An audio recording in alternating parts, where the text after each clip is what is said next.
Listen students, today we discuss Unit 5. So Unit 5, motion of the particle and rigid body. So motion of the particle and rigid body. So already நம்ம Unit 4ல work energy power பற்றி discuss பண்ணியிருக்கோம். So இப்போ நம்ம discuss பண்ணுறது Unit 5. So நம்ம Unit 4 வரைக்கும் என்ன கான்செப்டில் டிஸ்கஸ் பண்ணோம் அப்படின்னா பாயிண்ட் மாஸ்ங்கிற ஒரு கான்செப்டில் தான் டிஸ்கஸ் பண்ணோம் இல்லையா. It's okay. பாயிண்ட் மாஸ்னால் என்னன்னு சொல்லி நம்ம Unit 2, 3 and 4ல் ஸ்டடி பண்ணியிருக்கோம். ஸோ அப்ராக்சிமேட்டாக ஒரு ஆப்ஜெக்டை வந்து ஒரு பாயிண்ட் மாஸ்ன்னு கன்சிடர் பண்ணுவோம். பட் ப்ராக்டிக்கலாக அப்படி இருக்காது இல்லையா. ஸோ ஒரு ஆப்ஜெக்ட் வந்து நம்ம வந்து ஒரு டேபிளோ இல்லை ஒரு சேரோ ஸோ என்ன இமேஜினேட் பண்ணாலும் அதை வந்து ஒரு பாயிண்ட் மாஸாக நம்ம கன்சிடர் பண்ண முடியாது. பட் நியூட்டனுடைய அப்ளிகேஷன்ஸ்காண்டி நம்ம எதை எடுத்துக்கிட்டோம் அப்படின்னா இந்த பாயிண்ட் மாஸ் அப்படிங்கிற ஒரு அப்ராக்சிமேட் கண்டிஷனை வந்து கன்சிடர் பண்ணிக்கிட்டோம். It's okay. ஸோ இப்போ நம்ம ஸ்டடி பண்ணுறது Unit 5, motion of the system of particles and rigid body. So இந்த லெசனில் நம்ம ஃபஸ்ட்டு தெரிஞ்சிக்க வேண்டியது what is rigid body. It's okay. So what is rigid பாடி?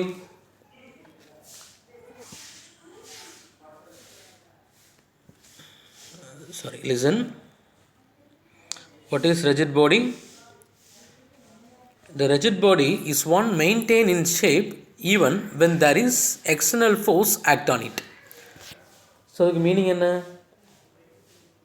நம்ம ஒரு எக்ஸ்டர்னல் ஃபோர்ஸ் ஆக்ட் பண்ணாலும் இப்போ ஃபார் எக்ஸாம்பிள் இதான் நம்ம ரிஜிட் பாடின்னு எடுத்துக்கிட்டோன்னா இந்த ரிஜிட் பாடியில் there is no changes in the shape and size of the body. That means there is no deformation.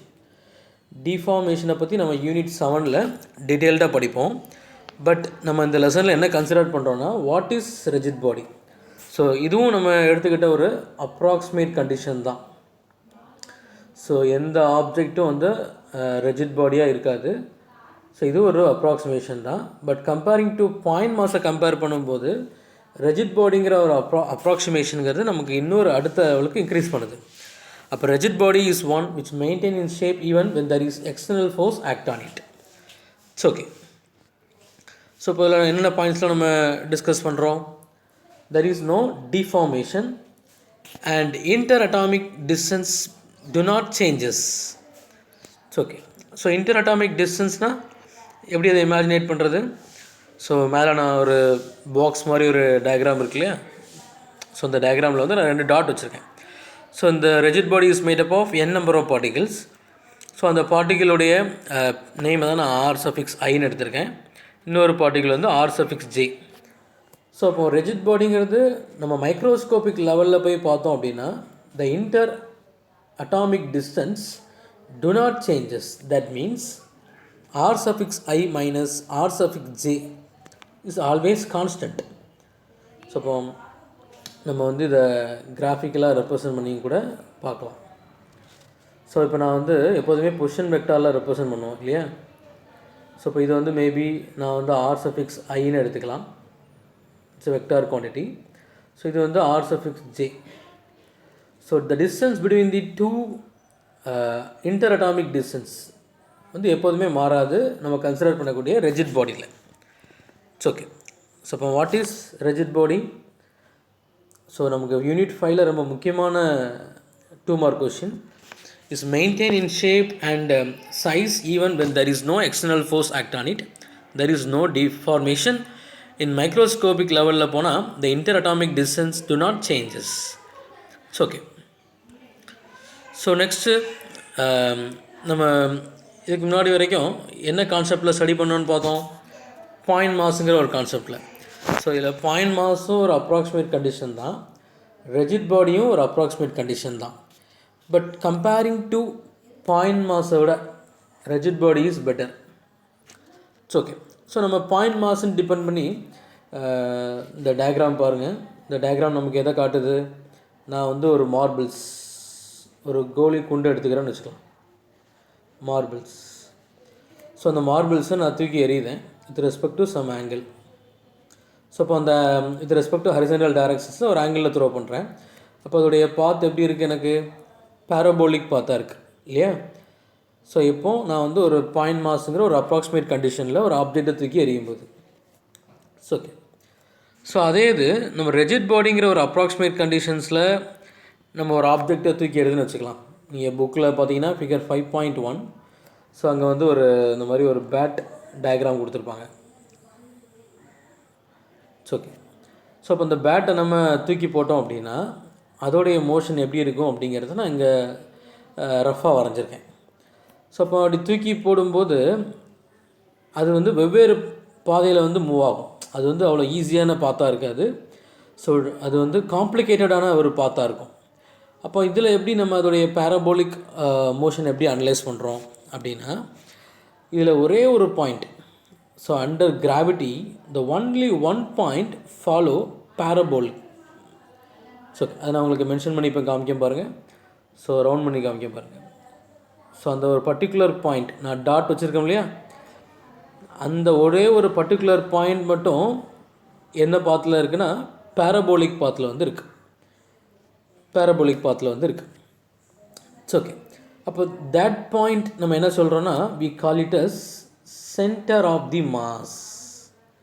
So அடுத்து ஒரு முக்கியமான ஒரு குவான்டிட்டி இந்த லெசனில் நம்ம தெரிஞ்சிக்க வேண்டிய ரெண்டு முக்கியமான குவான்டிட்டியில் first rigid body, second one வந்து சென்டர் ஆஃப் மாஸ். அப்போ the only one point, it is a special point, that point where the entire mass should be concentrated, that point is called center of mass.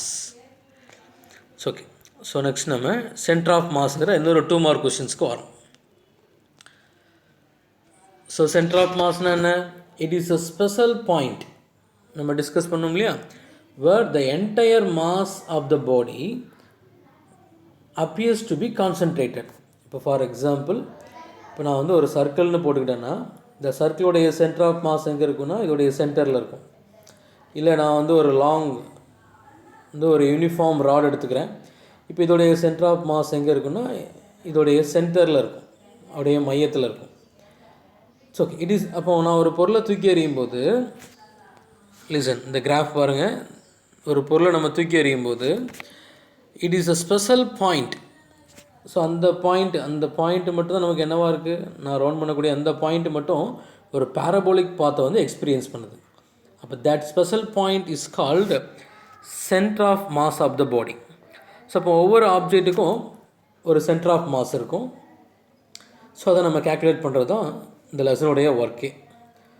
It's okay. So இப்போ நமக்கு 2 mark கொஷினில் define centre of மாஸ்ன்னு கேட்டாங்கன்னா it's a very important 2 mark question. It is defined as a point where the entire mass, இதுதான் முக்கியமே, the entire mass of the body appears to be concentrated on a single point is called center of mass. It's okay.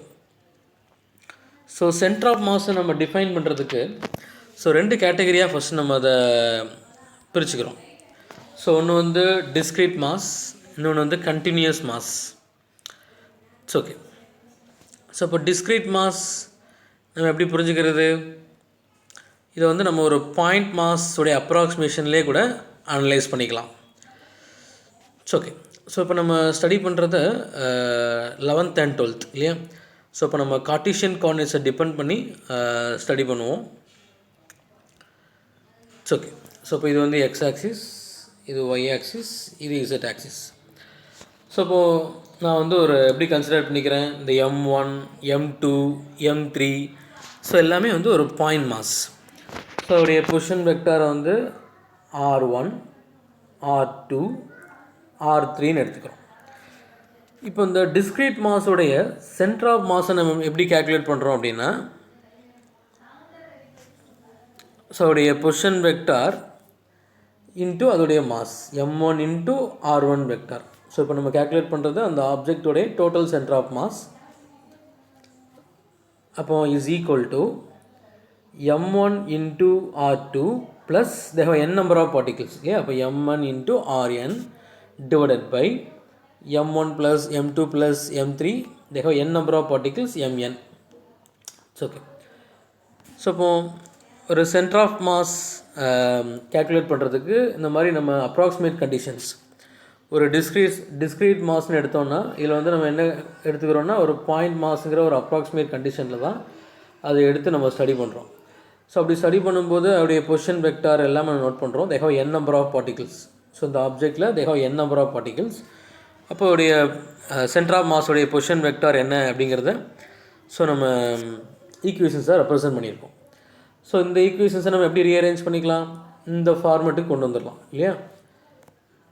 So இப்போ என்ன, summation of I is equal to 1 n, so m1 r suffix I vector divided by summation of m suffix I. இந்த summation of m suffix I எப்படி எழுதிக்கலாம், total மாஸ்ன்னு கூட எழுதிக்கலாம். Okay. So இப்போ நம்ம study பண்ணது வந்து டிஸ்க்ரீட் மாஸோடைய சென்டர் ஆஃப் மாஸை எப்படி கண்டுபிடிக்கிறது. ஓகே. ஸோ இப்போ நம்ம இந்த ஆர்சிஎம்னு ஒரு பொசிஷன் பார்த்தோம் இல்லையா, இந்த ஆர்சிஎம்ங்கிறது இது வந்து நான் ஒரு காம்பனன்ட்ஸ் ஆஃப் ஃபார்ம் ஆஃப் வெக்டார்ஸ்லேயும் நம்ம டிஃபைன் பண்ணணும்னு நினைக்கிறேன். ஸோ இப்போ காம்பனன்ட்ஸ் ஆஃப் வெக்டார்ஸாக பிரித்தா அது எப்படி பிரியும், listen. So XCM, okay listen. So இப்போ நம்ம என்ன பார்த்துட்டு இருந்தோம், ஸோ இந்த ஆர்சிஎம் வெக்டாருங்கிற பொசிஷன் சென்டர் ஆஃப் மாஸை நான் பொசிஷன் வெக்டாராக மாற்றுறேன். XCM I cap plus YCM J cap plus ZCM K cap. So இப்போ அதே மாதிரி அதோடைய ரைட் ஹேண்ட் சைடு எனக்கு என்னவா மாறும், M1 X1 plus M2 X2 plus M3 X3 divided by M I கேப்னு மாறும், plus M1 Y1 plus M2 Y2 plus M3 Y3 J cap divided by M. So இப்போ கம்பேரிங் த காம்பனன்ட்ஸ், ஏற்கனவே நம்ம unit 2ல் படிச்சிருக்கோம் இல்லையா, comparing the components we get. So இப்போ அதோடைய எக்ஸ் கோஆர்டினேட்டில் அதோடைய பொசிஷன் வெக்டார் வந்து M1 X1 plus M2 X2 plus MN XN divided by MN. So அதே மாதிரி YCM is equal to M1 Y1 plus M2 Y2 plus MN Y1 YN divided by M. Okay. So இப்போ நம்ம பார்த்துட்டு இருக்கிறது எல்லாமே வந்து ஒரு டிஸ்க்ரீட் மாஸ்க். ஓகே. ஸோ இப்போ ஒரு பேசிக் ஐடியா உங்களுக்கு வேணும். ஸோ அப்போ நம்ம டிஸ்க்ரீட் மாஸ்க்கும் கண்டினியூஸ் மாஸ்க்கும் என்ன வித்தியாசம் அப்படின்னா, டிஸ்க்ரீட் மாஸுங்கிறது இப்போ நம்ம ஒரு கிளாஸ் ரூம்ஸில் நம்பர் ஆஃப் ஸ்டூடெண்ட்ஸ் என்ன நம்மளால் எண்ண முடியும் இல்லையா. ஸோ அப்போ ஈஸியாக நம்மளால் நம்பர் ஆஃப் ஸ்டூடெண்ட்ஸ் என்ன முடிஞ்சுது அப்படின்னா, ஸோ அது வந்து ஒரு point mass approximation. But continuous மாஸுங்கிறது எதை டிபெண்ட் பண்ணுதுன்னா, இப்போ ஒரு ஹியூமன் பீயிங்ஸ் இருக்காங்கன்னா அவங்களுடைய டோட்டல் மாஸ் ஆஃப் த பாடிங்கிறது ஒரு கண்டினியூஸ் மாஸ். நம்மளுடைய கையுடைய மாசை மட்டுமோ இல்லை நம்மளுடைய கால் பகுதியுடைய மாசை மட்டுமோ கண்டுபிடிக்கிறது வந்து அவ்வளோ ஈஸியான ஒர்க் கிடையாது. ஸோ அப்போ அதை நம்ம என்ன சொல்கிறோன்னா கண்டினியூஸ் மாஸ் டிஸ்ட்ரிபியூஷன் சொல்கிறோம். ஓகே. இந்த continuous mass distribution is also divided into 2 types. So ரெண்டாவது நம்ம பிரிக்கலாம். ஸோ ஒன்று வந்து symmetric mass distribution. So symmetric அப்படிங்கிற வேர்டு வரும்போது நம்ம எதை யூஸ் பண்ணுறோம் அப்படின்னா, யூனிஃபார்ம் மாஸ் டிஸ்ட்ரிபியூஷனாக இருந்தால், ஒரு இந்த மாதிரி ஒரு டிஸ்காக இருந்தால் அதோடைய சென்டர் ஆஃப் மாஸ் என்னவாக இருக்குன்னா அதோடைய ஜியோமெட்ரிக் சென்டராக இருக்கும். இல்லை இந்த மாதிரி ஒரு யூனிஃபார்ம் லென்த் ஆஃப் த ராடாக இருந்தால் அந்த பர்டிகுலர் சென்டர் பாயிண்ட் தான் அதோடைய சென்டர் ஆஃப் மாஸாக இருக்கும். இல்லை ஸ்கொயர்னு எடுத்துக்கிட்டால் இந்த பாயிண்ட் தான் அப்படியே சென்டர் ஆஃப் மாஸ். பட் நம்ம இர்ரெகுலர் மாஸ்க்கு ஸோ அப்படி கேல்குலேட் பண்ண முடியாது. ஸோ அவருடைய மாஸ் வந்து கண்டினியூஸாக டிஸ்ட்ரிபியூட் ஆகிருக்கு. அதில் நான் அவருடைய சென்டர் ஆஃப் மாஸை கண்டுபிடிக்கிறதுக்கு ஸோ எந்த மெத்தடுக்கு போகிறேன், ஸோ இப்போ நம்ம எழுதியிருக்கோம் இல்லையா அந்த மெத்தடை வந்து ஃபாலோ பண்ணுறோம். ஓகே. ஸோ இப்போ லெட் அஸ் இமேஜின். ஸோ இப்போ கண்டினியூஸ் டிஸ்ட்ரிபியூஷன் வந்து ஒரு இர்ரெகுலர் ஷேப்பாக இருந்தால், ஸோ அதை நான் வந்து ஒரு கார்ட்டீசியன் கோஆர்டினேட்டில் வந்து ட்ரா பண்ணி காமிச்சிருக்கேன். ஓகே லிசன், நான் ஜஸ்ட் ஜூம் பண்ணுறேன். ஓகே. ஸோ இப்போ நான் இந்த இர்ரெகுலர் ஷேப்பில் நாம் டிஸ்க்ரீட் பாயிண்ட் மாஸ் செட் பண்ண மாதிரி இதில் நான் ஒரு ஸ்மால் எலிமெண்டல் del M1 அப்படியே பொசிஷன் வெக்டார் வந்து R1. ஸோ அதோடைய இன்னொரு எலிமெண்டல் del m2 அதோடைய பொசிஷன் வெக்டார் r2, del m3னா அதோடைய பொசிஷன் வெக்டார் r3. அப்போ இதுக்கு நம்ம அதோடைய centre of mass of the position vector எடுத்தால் என்ன வரும்? del m1 r1 plus del m2 r2 plus del m3 r3 divided by total மாஸ்ன்னு கிடைக்கும் இல்லையா? பட் நான் இதை இன்னும் கொஞ்சம் உங்களுக்கு ஜூம் பண்ணி காமிக்கிறேன். ஸோ இந்த இதில் நான் இந்த மாதிரி ஸ்மால் எலிமெண்ட்டாக ஃபார்ம் பண்ணிட்டே இருந்தேன் அப்படின்னா, ஸோ இங்கே என்ன ஆகும் அப்படின்னா சின்ன சின்ன கேப் வந்து ஃபார்ம் ஆக ஆரம்பிச்சிடும். நான் ஃபார்ம் பண்ண அந்த எலிமெண்ட்டில் வச்சு நான் வந்து அங்கங்கே ஃபுல்லாக நிரப்பினேன் அப்படின்னா எனக்கு இந்த இடத்துல ஸ்மால் போர்ஷன் வந்து பெண்டிங் ஆகிட்டே இருக்கும். அப்போ நான் என்ன பண்ண வேண்டியிருக்கு? அதோடைய del m வந்து நான் ரெடியூஸ் பண்ண வேண்டியிருக்கு இல்லையா? It's okay. So del m is reduce to dm மாற்ற வேண்டியிருக்கு. dmனா என்ன? Is a very small infinitesimal mass. இந்த டயக்ராம் கொஞ்சம் கவனமாக பாருங்கள், இந்த டயக்ராமையும் பாருங்கள். இதில் நான் வந்து del m ஓட வேல்யூ வந்து கொஞ்சம் பெருசாக இருக்குது. பட் நான் அந்த del m என்ன பண்ணிட்டே வரேன்? வெரி ஸ்மால் எலிமெண்டலாக மாற்றுறேன், dm மாற்றுறேன். அப்படி dm மாற்றும்போது இந்த இர்ரெகுலர் ஷேப் ஃபுல்லாகவே எனக்கு என்னாகும்? எந்த ஒரு கேப் இல்லாமல் ஃபில் ஆகிட்டே இருக்கும். ஸோ நான் சூஸ் பண்ண அந்த எலிமெண்டல் இதுதான். It's a very small infinitesimal small mass அப்படின்னா, ஸோ கண்ணுக்கே தெரியாத அளவுக்கு இஸ் வெரி ஸ்மால். அப்போ என்ன ஆயிரும்? அதோடைய நம்பர் ஆஃப் எலிமெண்ட் வந்து கூடிரும் இல்லையா? டெல்டா எம்மோட வேல்யூ ரெடியூஸ் ஆகி டிஎம்மாக மாறிச்சுன்னா நம்பர் ஆஃப் எலிமெண்டல் வந்து கூடிரும், அதாவது இன்ஃபினிட்டுக்கு போயிடும், கணக்கிடவே முடியாத அளவுக்கு மாறிடும். அப்போ நம்ம இந்த ஃபார்முலாவை யூஸ் பண்ணுறது கஷ்டம். இந்த ஆர்சிஎம் del m1 r1 இது வந்து நம்ம ஜஸ்ட்டு வந்து ஒரு குறிப்பிட்ட நம்பர் வந்து இருந்தால் நம்ம இதை யூஸ் பண்ணலாம். அப்போ நம்ம என்ன மெத்தடுக்கு போகிறோம் அப்படின்னா இன்டகிரேஷன் மெத்தடுக்கு போகிறோம். ஸோ இந்த ஃபார்முலா கவனிங்க. So RCM is equal to integration of r vector into dm. dmங்கிறது the small infinitesimal mass divided by integration of total dm. எதுக்கு? irregular ஷேப்பாக இருந்தால். சரி, இப்போ இதே மாதிரி இந்த RCM நான் காம்பனன்ட்ஸ் ஆஃப் வெக்டார்ஸாக பிரித்தா எனக்கு அதோடைய ஃபார்முலாஸ் எப்படி வருதுன்னு பாருங்கள். XCM is equal to integration of x dot dm divided by dm. So integration of y dm divided by dm. ZCM is equal to integration of z dm divided by dm. It's okay. So இப்போ நம்ம centre of மாஸை continuous டிஸ்ட்ரிபியூஷனுக்கும் discrete மாஸோட டிஸ்ட்ரிபியூஷன்ஸுக்கும் என்னென்னு பார்த்தோம் இல்லையா? It's okay. So இப்போ நம்ம என்னெல்லாம் discuss பண்ணியிருக்கோங்கிறத நான் just recollect பண்ணியிருந்தேன். ஸோ ஃபஸ்ட்டு ரெஜிட் பாடி பற்றி டிஸ்கஸ் பண்ணோம் இல்லையா?